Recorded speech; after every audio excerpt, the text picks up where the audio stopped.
given about 6 months ago with how to sort of provide a little bit more information on what are the risks that actually deploying a dedicated blue team would actually stop. So when we were looking at this problem in our threat intelligence lab, basically what we were looking to do was how could we actually take just like the generic nature of risk that's actually out there and decompose this into a number of different data points that we could actually support with some of the measurements that we actually have access to. So I'm going to sort of open up. I'm going to talk a little bit about where we actually source our data, what the data looks like. I'm going to sort of lay the cards on the table for what our sampling biases are in the data set that we have access to, and sort of discuss a little bit more about how we actually tackled the problem. We'll take a look, show and tell the results in this one. So the big things that we're taking a look at here are what are the chances that we'll experience a breach of like typical perimeter controls that would require some sort of SOC or blue team response action. We'll talk a little bit about how many assets we typically see being hit by breaches over the course of a year within a particular industry or geographic location. And then we'll also talk a little bit about, in the first section here, what does a breach actually look like and how are we actually responding to it, so you get a better idea of what that looks like as well. And this data set can be used to plan a number of different countermeasures. Hopefully it's useful to you in a variety of different ways, but we can talk a little bit about how we can plan effective responses, how we can keep this sort of data up to date, and maybe do a little bit of Q&A discussion at the end of this. So just to get things rolling, our data set is comprised of about 1,800 network sensors. Those are deployed at internet choke points. We are running full packet capture on them so that we can actually take a look and do forensic inspection of what it is that we're seeing. And we're running a number of different IDS tools. These are deployed specifically to take a look at what the clean side traffic is looking like after all of the perimeter controls are actually running through. On the endpoint side, for visibility there, we're talking about 87,000 endpoints that we have out there. Those are CB response agents, and we're running a number of different feeds on them for detection purposes, as well as some additional tools of our own design to try and take a look at some of the raw data in a different way. So this data set is taken from 600 or so organizations deployed around 2,000 different sites. It represents 28 industries, 50 countries, and about 185,000 plus users.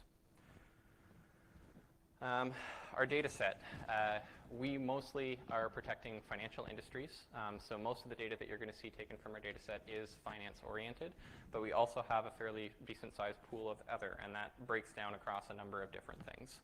So if we take a look at how that breaks down, you can see that we've got two other big sections in legal and technology, but we also have a slew of smaller data that's coming from a variety of different medium-sized organizations that are out there. We are definitely talking about mid-sized organizations here, not super large organizations. So this is about perimeter controls and what it is that we're responding to on the inside of those for that particular type of demographic. If we talk about the typical perimeter defenses, like what's ahead of us. So we're not talking about things that are being stopped by next-gen firewalls. We're not talking about things that are stopped by the IPS systems. I mean, sometimes there are things that should be stopped by those things, but these are the things that we're typically seeing deployed ahead of our monitoring service. So if we run in there, basically we're looking at things that are behind these.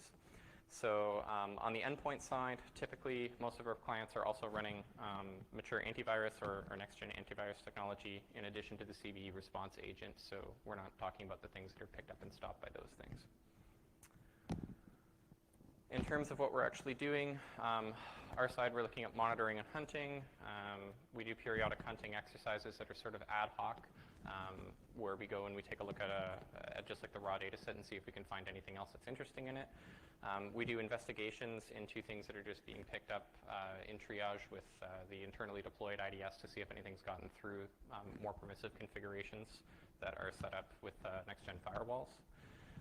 And then we respond. So typically, this is another part of what it is that we do, and it does actually definitely have a ramification on the data, because what we're talking about with the response is everything that we actually have as a data point represents something that we saw and did something to contain. So if we're talking about the number of assets that are impacted, this is going to assume that you are doing something to actually contain the breaches. I can't really show you stuff where we didn't have anybody engaged. And then as follow-up, after we actually detect breaches, we have a TI team that's looking at, going in and doing some additional research into those. They try and do sampling across different situations. They just sort of do follow-up analysis to get us some additional characteristics, and we can talk a little bit about that research as well. So, data point deep dive. Basically what we have here is a tool that'll just sort of let us run through what we would be talking about as a single data point within our set. So we're talking about tens of thousands of these sorts of incidents, but to sort of walk you through what one incident would look like and what the data sort of represents. This is just a malicious document. I believe it's a phishing situation that we can run through. But what it looks like is we might pick up something where we have a user who has been successfully phished, they've run a maldoc, and we see some sort of reputational indicator that says that their machine is now beaconing out to a CNC. So this is a case where we've seen phishing bypass the defenses, and we have like a reputational indicator or some other reason that's being picked up by one of our detecting technologies that's saying, hey, we need to go take a look at that. And we've got like our own sort of SIM in here, but I mean, this would apply to anybody's SIM if you were taking a look at it is just a starting point for your investigation. Then what we would be looking at doing is sort of like reviewing what's actually going on, take a look at, just address information, start digging deeper. If we take a look at that, we can see if there's any reputational indicators that might increase the confidence that we're actually taking a look at something bad. We can talk about initial analysis where we would be getting sort of into essentially just sort of basic triage functions, and you can think about implementing these within your own SOC as well, where you're just sort of like sifting through what are the things that you would actually do deep response into, and maybe some of the things that you might discard if it's, obviously benign. And then if we see that we actually have sort of, let me just take a look here. Sorry. One of the other things that you might want to use in here is contextual information about sort of things that might be relevant to your business that can also weed some of that stuff out. But assuming that we've actually done all those things and we're coming back with something that's actually interesting to take a look at, we would probably be taking a look at raw wire confirmation on our side, which would let us go into here and see, well, what communication is actually going back. We can see in this case, if we're taking a look at the traffic around it, that we're actually fetching a document down. And then when we go into it, our side for investigation, we typically look at actually extracting the file out, trying to reconstruct that either out of the PCAP, or we could be reconstructing it if you don't have access to full packet capture on your side.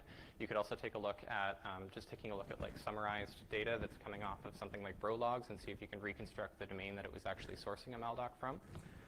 When you have the maldoc, we typically would run some sort of sandbox analysis on it to try and get an understanding of what it actually is, what it does. There's a variety of different tools that are out there for this. I think on our side right now we're using a hybrid analysis tool. We've used Cuckoo in the past, which is an open source project, and I know there's also a number of commercial ones that are out there, but all are good things to give you more information when you're actually taking a look at it. And then from an endpoint side, you have the whole side of taking a look into it from what is actually running on the local machine. Can you actually figure out what's going on in something like CD response? Can you figure out, were there any weird processes that were spawned after they opened the document, et cetera, et cetera. So from our side, in this particular case, we're taking a look at it. We do see that we see, some post-download opening of the file, and then some PowerShell commands actually running and doing some fairly suspicious things that are actually running on that particular agent. We can see binary analysis, where we're sort of taking a look at well, what is actually coming down into this machine, et cetera, et cetera. So I'm sort of skimming through all of this. If we do want to go back to it and take a look, I'm more than happy to discuss it in greater depth. But I just sort of wanted to give basically like an idea of the sorts of things that actually represent each data point that's in here. So I can talk in detail about like some of the ones that we have for scenario data. This does not necessarily reflect what every single incident was, but it reflects the type of things that we're doing in order to qualify the data that you're seeing as part of the data set that we are releasing today. So just taking a look. So process inspection, what it's doing, and basically at the conclusion of sandbox analysis and all of this, what we are taking a look at from this is essentially just how do we actually classify the incident. So as the analyst is going through, they're taking a look at it, and we have a number of different incident types that we're going to talk about today in the data set. One of them is phishing. So when we talk about phishing, we're talking about something that has occurred where we've actually seen phishing hit a user, and we've either seen and confirmed that the user has submitted credentials out to the third party, or we've confirmed that they've actually followed through and installed something and run something on the machine. If we're talking about the malware incidents in our data set, what we're talking about is something where we've had an analyst go in there and confirm that we've actually seen code execute on the machine that did have some sort of malicious purpose. And from the exploit side, this is actually sort of interesting. I was looking at a talk today from Michael Reutman, and what we're looking at is we're just basically confirming that an exploit was observed on the inside of the perimeter, and it was interacting with something that it should never have been able to actually access. So it's you have a protected server, and the protected server is behind something like a next-gen firewall or a web application firewall, or maybe both, and still you're actually seeing something coming through from the internet that's interacting with that server because it has to expose something legitimate, and the exploits are actually being seen on the inside. Our typical response is basically just like basic host isolation, containment, remediation. We generally pass off to the client. But the idea here is that in this data set, we're taking a look at stuff where once we see something come through, we generally try and deny the attacker's infrastructure that's launching the attack and sort of limit the damage so that it can't spread within the environment. And when we take a look at impact data, that's going to become a lot more relevant. So if I take a look at, let's just pull back up here. Is this not? There we go. So the thinking here, we're taking a look at a data set. We're talking about tens to hundreds of thousands of investigations that look like this.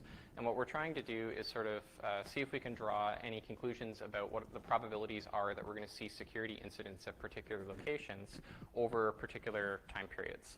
So the way that we approached this in our study was we were basically treating each sensor that we actually had that was out there as a convenient sample that's taken from a general population. And you can think about sort of subdividing your data or restricting your convenience sample to things that are more relevant to your particular industry or your particular sort of demographic. But what we're going to basically do then is we're going to record a Boolean value about whether or not the sensor was participating in one of these different types of incidents and responding to one of these types within a time window. So if we're talking about something like malware, for example, what we might do is we might start generating data points and we say, okay, well, did the sensor participate in a malware incident this month? Like, did we have to actually respond to malware on the clean side this month, yes or no? What about if we extend that to 2 months, to 3 months? What if we look at it in March, in April, in May? And then you can think about repeating this over and over and over again for all the different types of incidents that we could be talking about and all of the different time periods that we might want to represent in the data set. So the raw data that we have is actually just going to be looking at the incidents themselves and what time that they actually occurred on. But this is sort of how you can use that raw incident data in order to make a bit of a statistical projection about what you might actually have seen if you were trying to figure out what it is that you need to go look for. So we repeat this across all these different types. And what we're basically left with is a data set that looks like a sampling without replacement data set. So you can apply a hypergeometric distribution analysis to that. And there's, I don't know actually how to reconstruct that myself, but fortunately there are wonderful libraries in Python that will apply that statistical pattern to the data.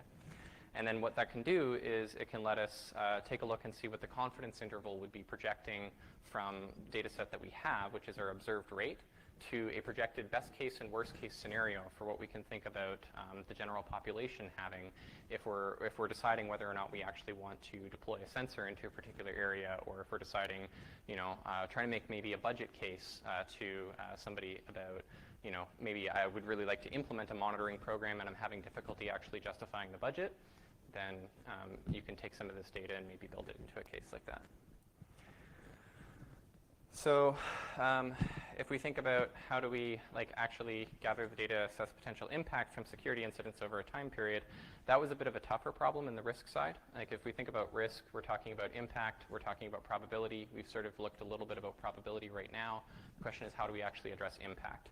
And ultimately, this was an area that we found a bit harder. So I'm going to share the data that I have, and I'm hoping that you guys out there will have some data about your environment from your side that can help you add to this data and think about what the impact would actually look like in your environment. But what we can do is we can show a distribution curve of what the number of impacted assets and users were from our data pool. So if you think about what it is that we're doing in response, when we detect an incident, we're trying to contain it as fast as possible, and then we're basically creating a log of how many different assets were actually impacted. So sometimes when an incident comes in, it'll spread. Sometimes people will not be able to repair a hole in their general perimeter configuration, and we'll see a repeat of the same type of breach that comes back over and over and over again. But you can think about those numbers that we have in our data set, basically just sort of giving you sort of like an impact distribution for the number of affected assets that we see from different types of activity. We also have some data about what is going on in a breach. So we have demographics on things like what lures are people actually using for phishing over different time periods, what are the success rates of each, what malware is deployed if a machine actually does get popped and somebody runs a doc on it. So we have some data with that as well that we can share. So if I take a look at actually showing the incident probability, what we were doing, let me see here. So this is essentially the output of that statistical analysis. It's just been put into a tool that we have up on our website where you can take a look and you can actually run some different filters over the data, and you can say, well, what does the rate of breach look like for, say, all of the different client pool, or maybe just like the client pool in the tech industry or the health industry or the insurance industry, and then sort of basically draw some comparisons around that. So if we take a look at it, there is some interesting stuff that we can actually see. So this is just one view on the data set. We ran it as two different things. One was instantaneous because we were curious about what was the sort of the trend line. So if we see that there's a sudden spike in trending information, then that can give us an idea that maybe a particular type of attack is starting to become more successful. And we can see that in general, for most of the incident types on a global level over the last year, it's been fairly steady. We can also do sort of a analysis of which types of incidents are more likely than others to occur on any given month. So it looks like malware and phishing are sort of going back and forth. We're seeing that the rate at which we see malware incidents is a little bit higher than the rate at which we see, for example, general phishing. But exploit being seen on the inside of the firewall because something's allowed an exploit attack to actually get through is significantly higher than either of the other two. And that is a pattern that we generally see consistently across most industries. There are a few exceptions. One of the things that was really interesting in this data set was that when we compared things like the UK data set versus like the North American data set, some of the trends actually flipped around and reversed. So in the UK, it's significantly more likely to see phishing than it is to see malware actually be successful. But there's that. What we're doing here is we're actually plotting an average case, a worst case, and a best case. And the way that we're doing that within our data set is we're essentially just looking at the confidence intervals. So if we're thinking back to that hypergeometric distribution calculation, it's going to output basically a upper bound, a lower bound, and a confidence rate that you can say that you're actually going to see that in the general population based off of what you observed. So we're running a best case projection would basically be the bottom of that confidence interval, and then the worst case would be the top of that confidence interval. So with the tool, basically, you can move around inside of that data and sort of see what it is. You can compare a number of different industries. So for example, maybe I wanted to do a comparison, and I'm maybe a finance client, and I'm considering partnering up with a insurance client, and I kind of want to see whether my risk rates are about the same as their risk rates in terms of general health. So we can take a look at this, and you can sort of compare what those actually look like. It's a little chaotic if you look at all of them together, but maybe we just want to compare the rate for, say, malware between the two. And you can see that there's different rates that are actually in here. The other thing that you can do with this, which we thought was interesting, was show cumulative rates of breach for particular types of incidents. So we were looking at it month over month, and what we realized was that the month over month rate is actually quite a low percentage. Most of the time, you're not going to see a breach that actually shows up on the inside on a monthly level, but If we take a look at that over the course of an entire year, your percentages start to change. And they also start to change if you start to think about managing more and more sites. So, I mean, intuitively, this definitely makes sense. If you have lots of different locations that you have to protect, and you think about, running your defenses on your regular cadence over the course of an entire year, what are the chances that somebody screws up in one of those locations and maybe, misapplies, an update to the signatures that are running on your next-gen firewall? Well, your rates actually change on that one.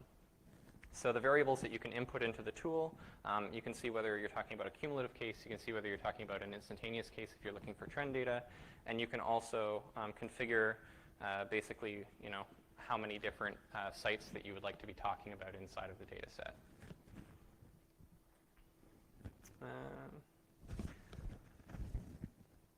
The next section that we actually have in the data, and this is where I was coming back to that impact data, is we can talk about how many actual assets are impacted by various different types of breaches over the course of a year or any other particular time period.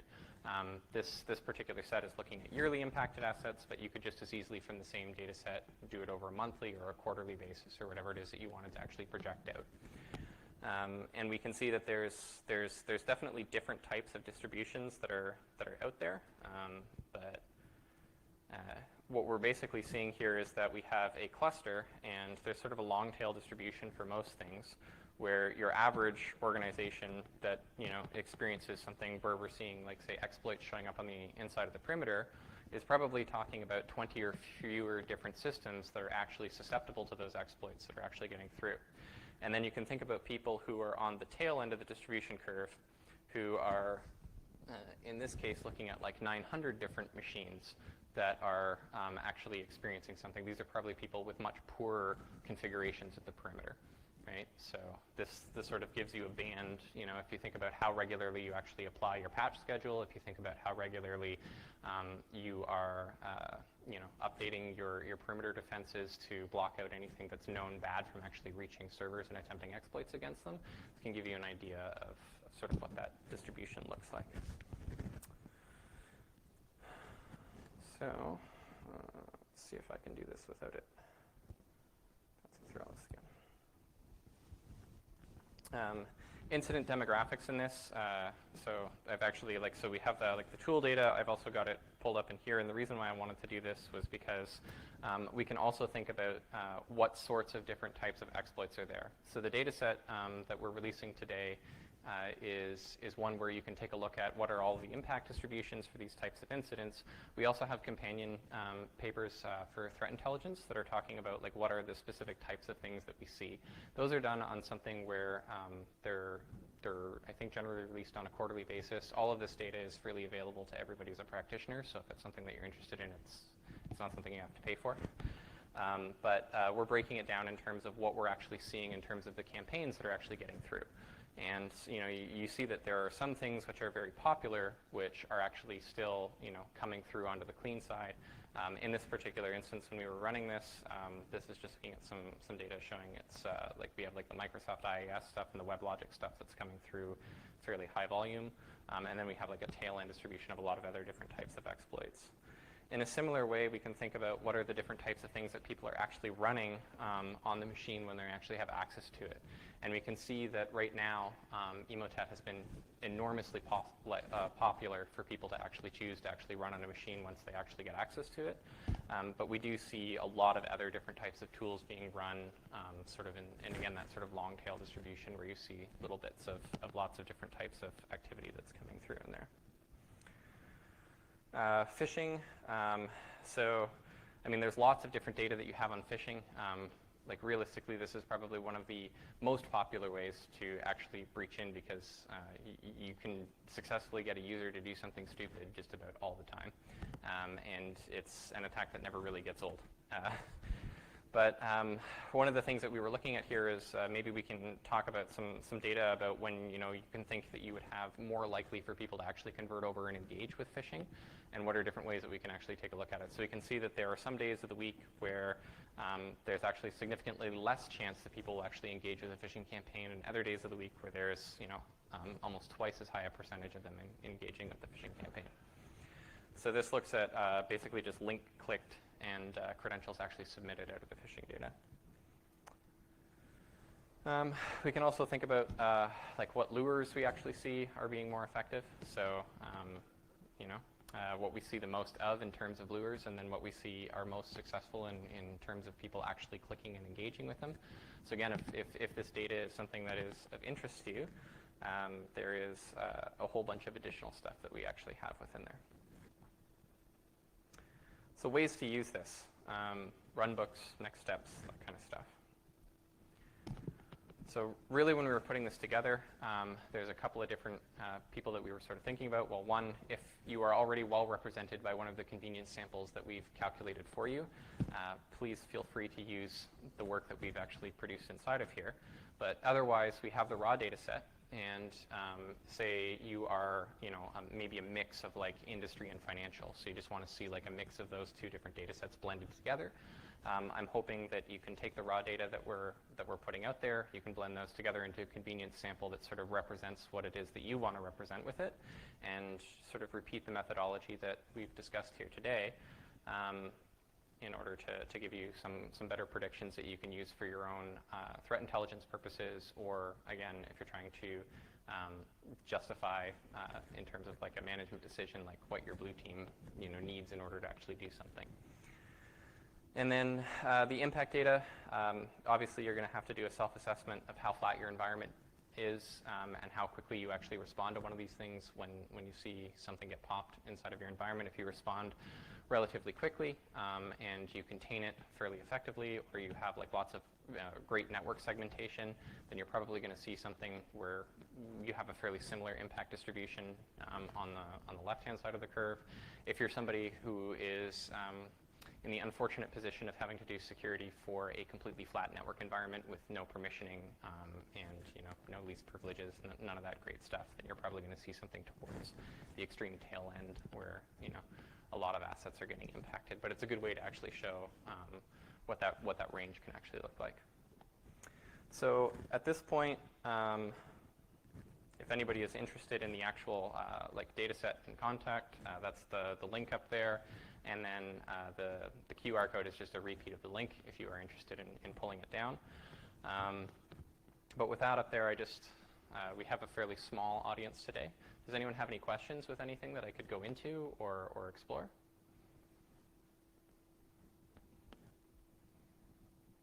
What would be some stuff we could use the data for, right? Like you mentioned black bugs, maybe we can talk about an example of that. We can see that IIS points are up there, maybe talk about how you handle that. Yeah, so that's a good question.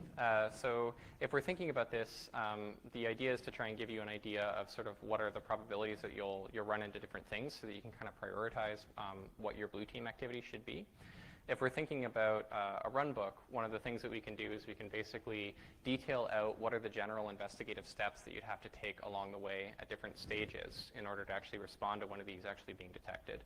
So if we think back to this phishing example that we have here, there's a number of steps in here that we can think about that you would have to do for basically every one of these detections, right? So this is one where we're basically just looking at a block of a file, block download, where somebody's attempting to download from something that we've got a reputation indicator for.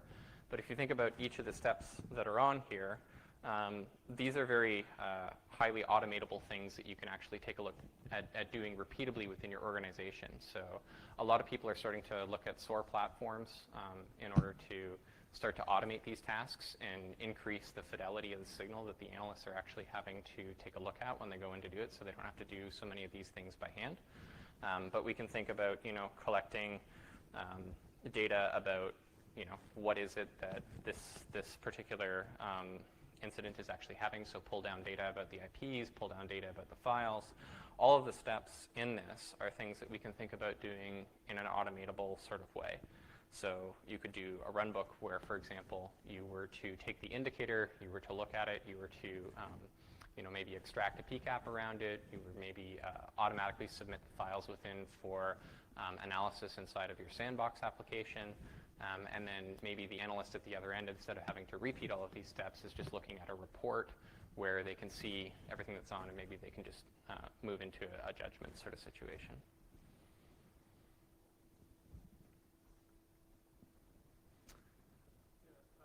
Yeah. Previous talk, someone raised the question of instead of just counting the number of assets, Yes. if you could put a dollar amount on those assets, is there any thought about trying to incorporate? Because not all assets are equal, right? I would 100% agree with doing that. We often don't have a dollar value to assign to the assets that we're protecting. So we're outsourced, so we're not in a position to do that. But if you're looking at it from your side, and you are like a practitioner who's protecting just one environment, 100% I would definitely do that. I would also take a look at like when you're applying that sort of dollar value, think about the data that's on there, and think about the cost of remediation as two other costs that you would plug into that for your impact assessment. And also reputational, regulatory fines, et cetera. Yeah. No, it can definitely skyrocket up there, and in some cases it can be almost nothing. So.